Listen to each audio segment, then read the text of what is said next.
Hello बच्चों, let's read a given question. The question says a simple pendulum oscillates in air with time period capital T and amplitude capital A as the time passes. Option A, T and A both decreases. Option B, T increases and A is constant. Option C, T increases and A decreases. Option D, T decreases and A is constant. So about simple pendulum we can write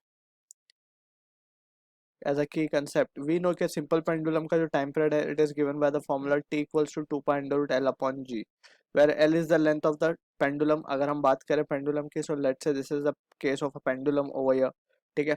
If L is the length of pendulum and यहाँ पे जो time period है, we can clearly see it is only dependent upon the length and the acceleration due to gravity, right? So from this scenario we can say कि इन realistic situation जब हम इसको air के अंदर रखेंगे, so it will experience a resistance from air, right. अगर हमने इसे लेट्स से इस तरफ डिस्प्लेस किया एक्स से, so restoring force will be acting in this direction, that is F, right, towards the mean position. लेकिन इस रिस्टोरिंग फोर्स को एक फोर्स जो कि हम कहते हैं drag force will be opposing, right. ये ड्रैग फोर्स देगा कौन? It is due to the friction, air friction that is offered by the air, right? So from this we can say this is the drag force over here.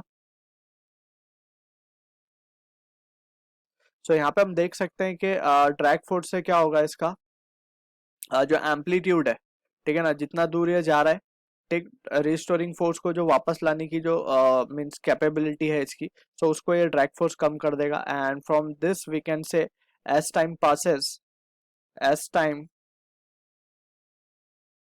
Passes इसका जो amplitude है वो कम हो जाएगा, amplitude decrease.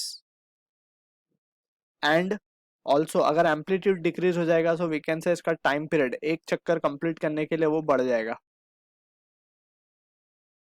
Time period increase. अब ये क्योंकि बढ़ के जाएगा, क्योंकि अब we can clearly see drag force है जो रिस्टोरिंग फोर्स को कम कर रहा है, सो इसको मीन पोजीशन पे आने के लिए टाइम ज्यादा लगेगा, सो दैट मीन्स इसका time period will increase. So from this we can say कि ऑप्शन सी हमारा जो है is the correct answer to the question. I hope you understood the solution. All the best.